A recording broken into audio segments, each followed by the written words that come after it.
Say it again! Tiana's voice trembled, her fingers slick with spilled coffee as the porcelain mug shattered against the marble floor. The room went silent, dozens of eyes cutting between her and the man in the tailored gray suit. The billionaire's smirk didn't waver. "You heard me," he said. "Maybe if you'd finished school, you'd understand the word illiterate." A single tear broke free, tracing her cheek. Then, through the buzz of shock and whispered gasps, Tiana whispered something, soft, fast, and utterly foreign. 5 different tongues, 5 stunned faces. Now let me tell you how this incredible story unfolded.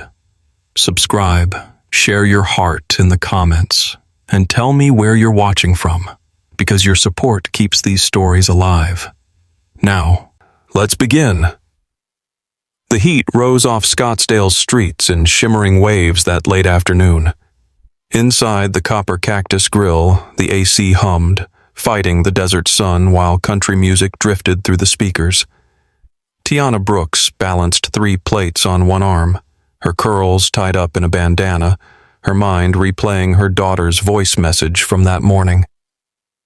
"Mommy, my spelling test's tomorrow. You promise you'll help me tonight?" "I promise, baby," she'd whispered before another 12-hour shift. Now, weaving through crowded tables, she flashed the practiced smile every waitress learns, the one that hides exhaustion, the one that keeps tips steady. At table 12 sat a group that didn't belong. A billionaire investor, Logan Harris, owner of half the new real estate developments popping up across Arizona, and 2 men in identical suits. They looked like they'd walked straight out of a Wall Street photo shoot and into her section. When Tiana reached their table, Logan didn't even glance up from his phone. "Just coffee, black, and hurry. It's been 10 minutes already." "Right away, sir," she said, steady but polite. The restaurant's manager, Derek, gave her a look from the counter, half warning, half sympathy. Tiana nodded, grabbed the pot, and headed back. As she poured, Logan finally looked up. "You new here?" "Been here about a year," she replied. He snorted. "Guess they don't make career goals a thing anymore." His friends chuckled, low but cruel. Tiana forced another smile. "Just doing what I need to do, sir." He muttered, eyes raking over her name tag. "Brooks. You married?" "No, sir." "So, single mom, huh? Figures." The words landed like stones. The laughter that followed hurt worse. "Would you have stayed calm, or would you have told him off right there? Tell me in the comments, what would you have done in Tiana's place?" She wanted to walk away, to quit, to scream, but she needed the paycheck. The rent at her small apartment near Papago Park was due, and her 8-year-old, Amara, was counting on her. Then Logan leaned back, stretching. "You know, my daughter's learning Spanish. Maybe you should too, if you ever want a better job." That was the line that cracked something inside her. Her hands tightened around the coffee pot, her voice shaking only slightly as she said, "Maybe I know more than you think." Logan's eyebrow arched, amused. "Really? Then read this." He slid his business card across the table. "Let's see if you can pronounce more than 2 words correctly." Derek's eyes widened from across the room. He'd seen Tiana swallow insults before, but this was different. This was a test. She picked up the card, looked him dead in the eye, and for the first time, the entire restaurant went quiet. The gold-embossed card trembled slightly between Tiana's fingers. The restaurant air felt heavier now, eyes turning, whispers breaking like ripples through water. Logan's grin widened, the kind that belonged to a man too used to winning. "Go on," he said. "Read it. Or maybe that's too hard for you." For a moment, she didn't answer. Her reflection in the coffee's surface looked smaller than she felt.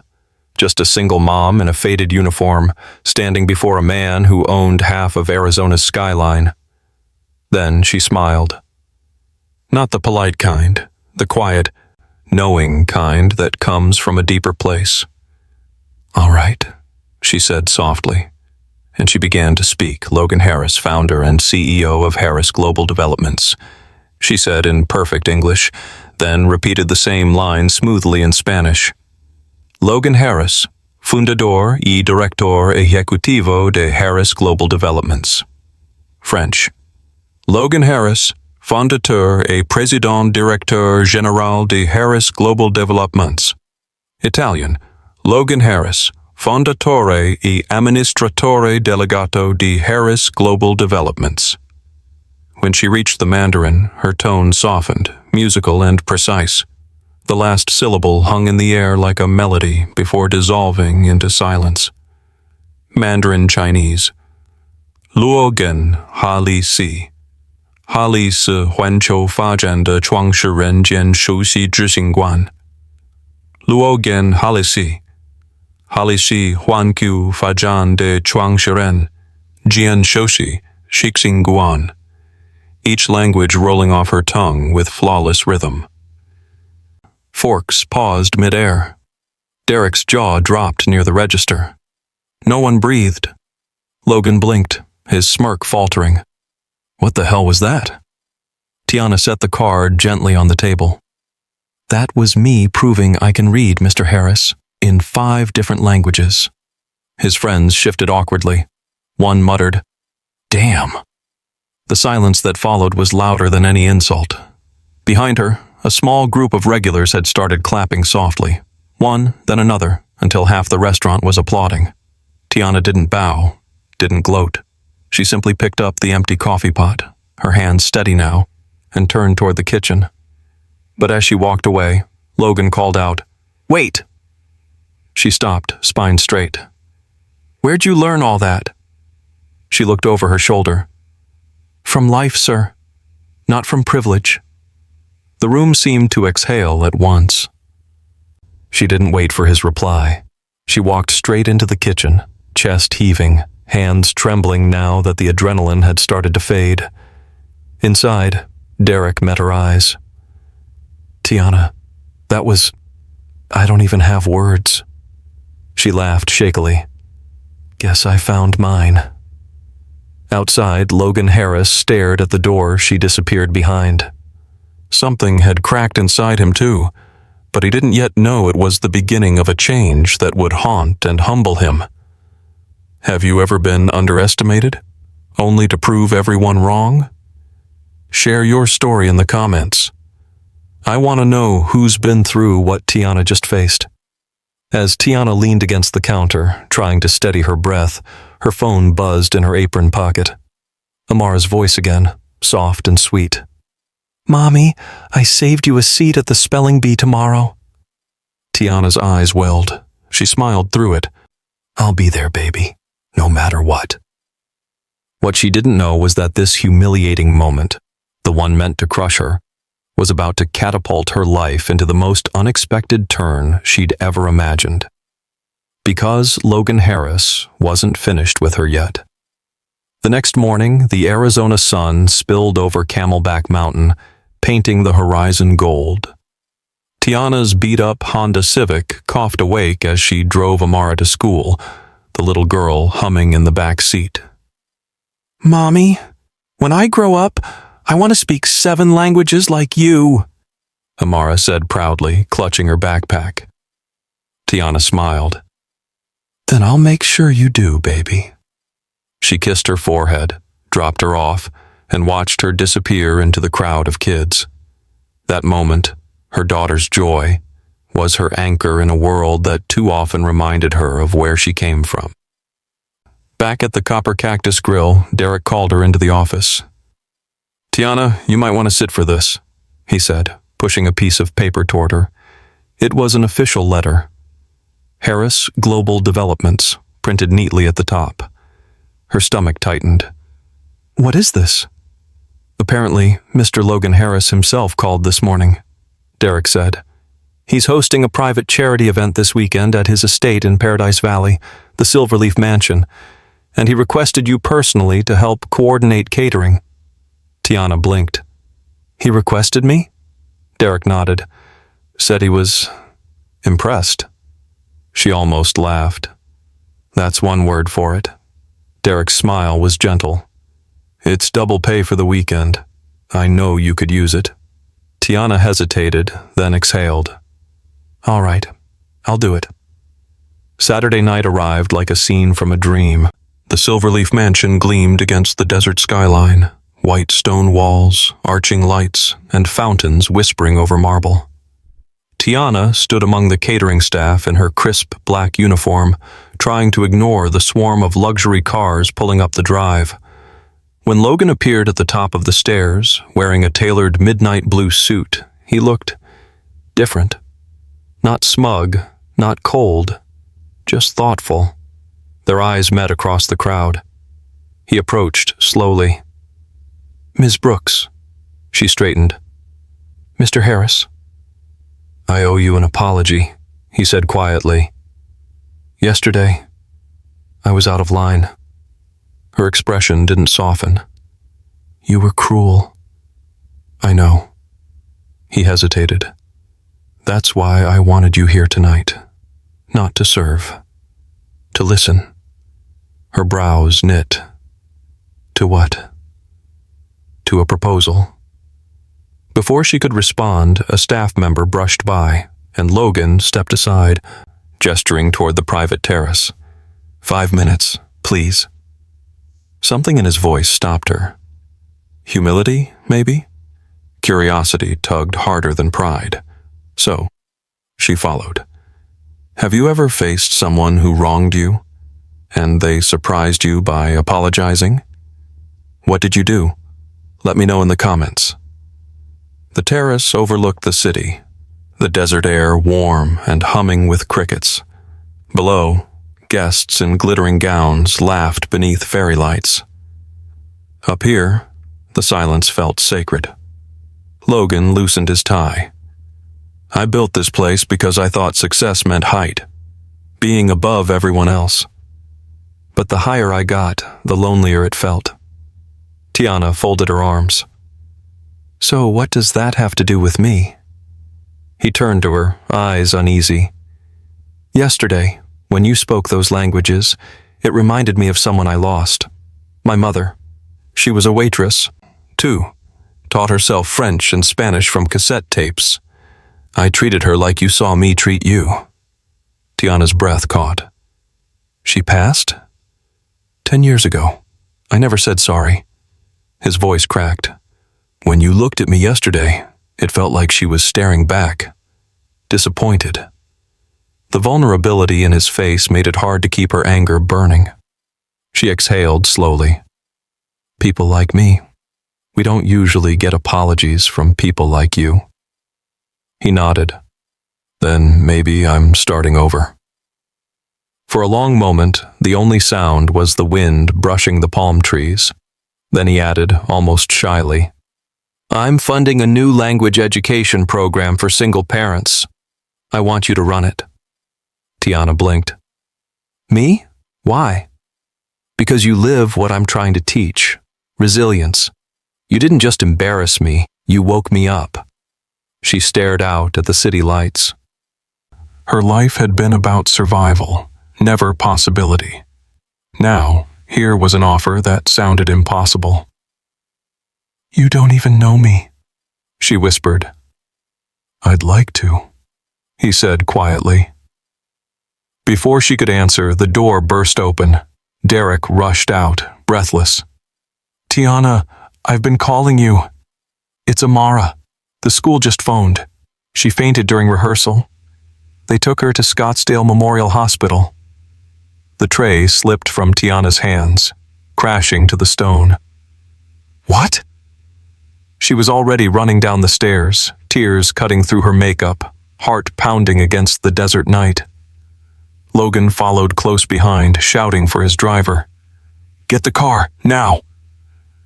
Inside the black SUV, speeding through the glowing streets of Paradise Valley, Tiana's hands shook around her phone. Please God, don't let it be bad, she whispered. Logan reached out. then stopped, unsure if she'd accept his comfort. "We'll get there soon," he said softly. For the first time, his voice didn't sound like a billionaire's. It sounded human. Red and blue light strobed across the stucco walls of Scottsdale Memorial Hospital as Logan's SUV screeched to a halt. Tiana barely waited for it to stop before running through the sliding glass doors. "Amara Brooks," she gasped at the front desk. 8 years old. The nurse pointed down the hallway. "Room 214. She's stable, ma'am." The word stable made Tiana's knees weaken.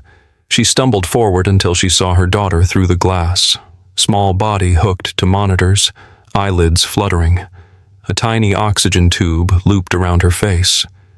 Tiana pressed her hand against the door. "Baby, I'm here." A doctor stepped out.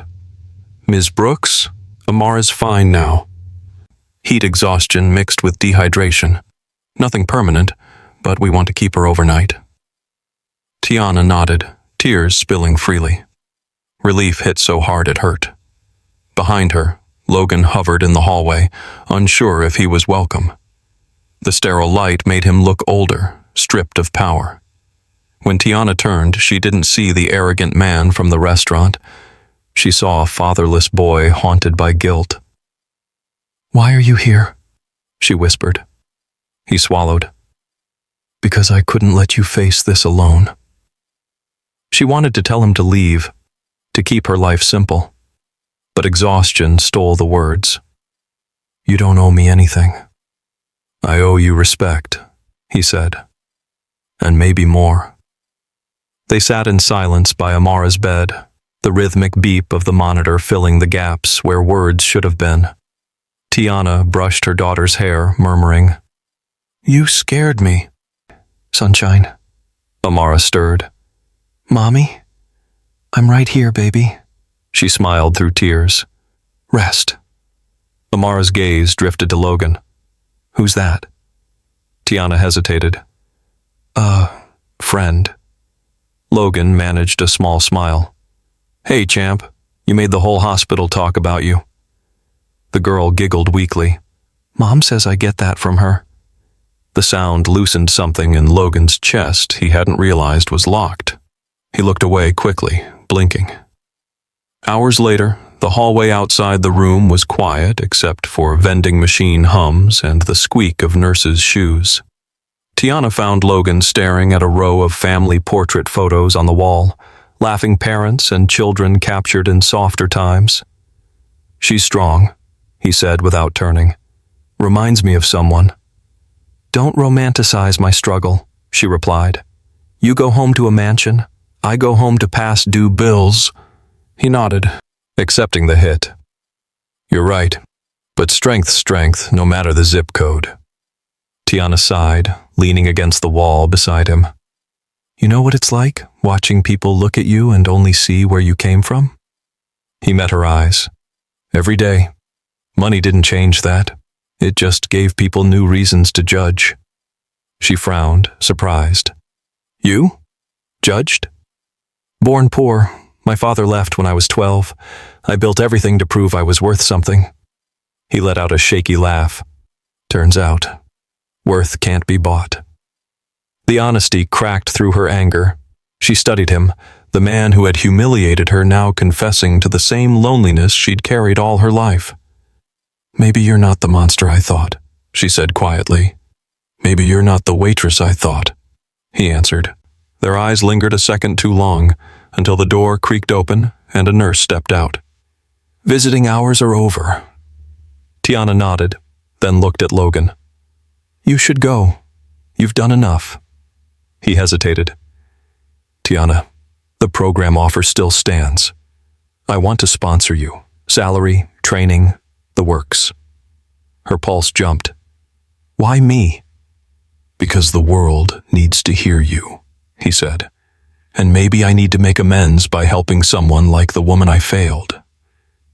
The words hit deep, but they also scared her. "I don't know if I can trust that." "I don't blame you," he said softly, "but I'll prove it." He pressed a business card into her palm, this time gently, and walked away down the hallway, leaving her under the buzzing fluorescent light, the faint smell of disinfectant in the air. Back in the room, Amara whispered, half asleep, "Mommy, he seems nice." Tiana looked at the card in her hand, Logan Harris, Harris Global Developments, the same one that had once humiliated her. She smiled faintly. Maybe he's learning. But her heart trembled. People like him didn't just appear to help girls like her.